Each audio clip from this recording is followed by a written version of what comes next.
Happy Tummy. So our today's menu is Pancit Palabok or Pancit Duglog. What are the ingredients that we need here? First, we need our Pancit Bihon, and this one is already cooked.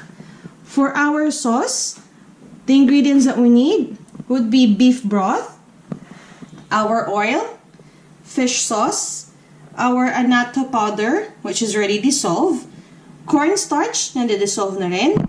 We also need ground pepper, our shrimp heads and shells. This is already frozen, guys. We also need, of course, our blender and a glass of water. Now, for our toppings, ang choice of toppings natin today is shrimp, peeled shrimp, our garlic, hard-boiled egg, ground beef, and of course, we have our lime, or I can also use lemon or calamansi. So let's start our cooking. Alright, so ang una nating step for our sauce, we need our shrimp heads and shells na frozen, yung glass of water natin at saka yung blender. So, what we have to do, let's just transfer our shrimp heads. Now, kung wala kayong mga ganito, yung shrimp heads and shells, you can also use shrimp cubes, yung Nor shrimp cubes. So, you can also use that one. Pero ako kasi, mas gusto ko yung natural flavor ng shrimp, kaya ito yung ginagamit ko. So, you can choose any of those options naman kung ano yung available sa inyo. So, let's make the first batch muna. So, let's also put some water dyan kasi it will not be blended unless may water.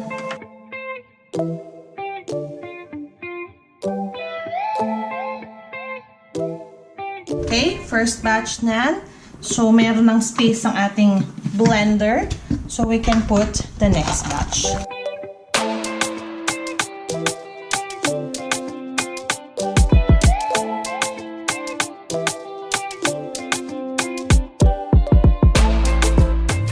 Alright, so ayan na ang ating blended shrimp.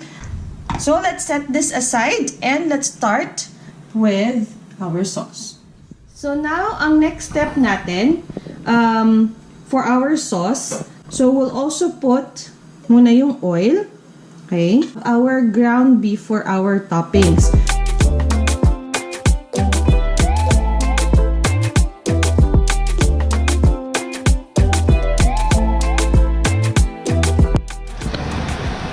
Okay guys, so pag ganito ng ating beef, let's set this aside.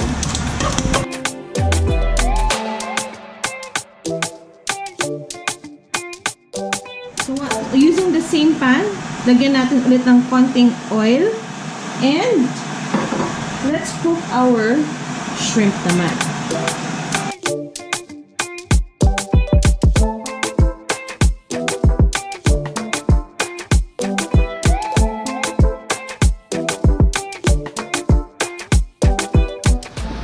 Alright guys, so once luto na ang ating shrimp, let's also set this aside.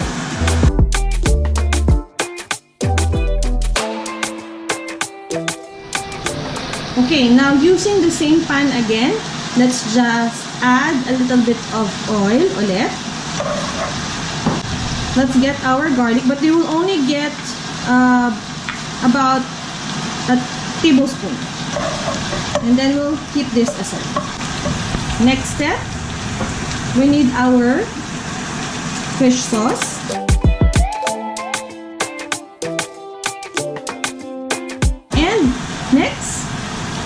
need our blended frozen shrimp and of course a strainer. So let's pour that there.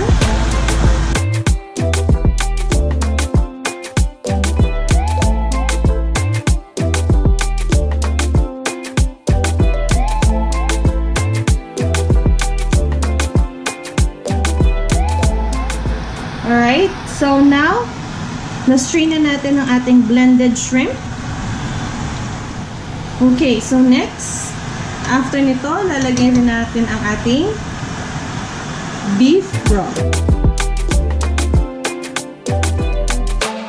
And we'll just let this boil. Okay, so pag nagbo-boil ng ating sauce, let's add pepper, dissolved annatto powder,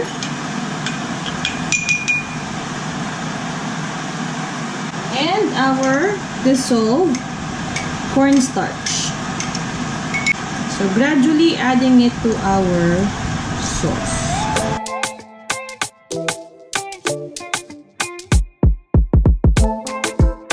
Okay, so stir lang natin to until we reach the consistency that we want or medyo malapot-lapot na texture ng sauce natin.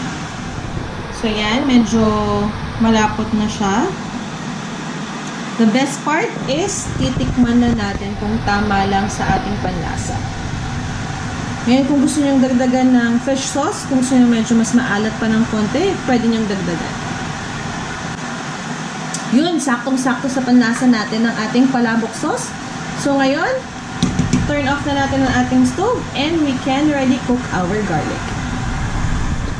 Now, let's cook our garlic. So let's put oil in our pan. Let's put our garlic.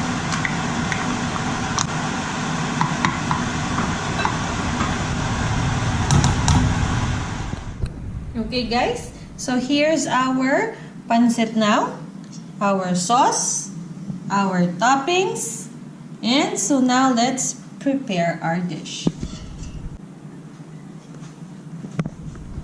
Pancit bihon.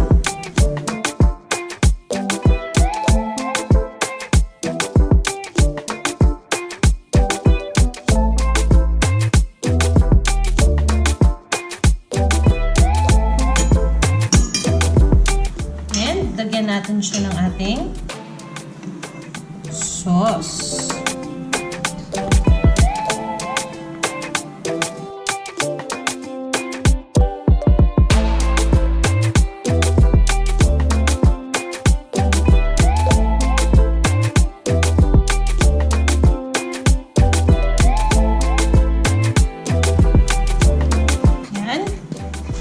Let's put our toppings. So, yung ground beef muna.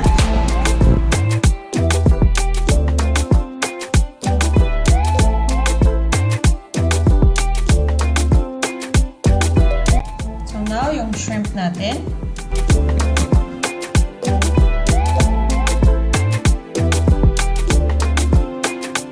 And now, ang ating hard-boiled egg.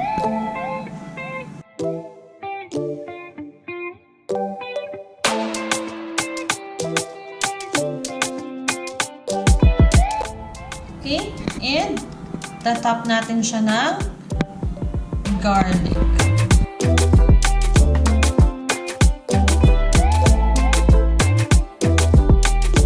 There you go. So you can also add chicharon for extra taste. And lastly, ilagay na natin ang ating lemon.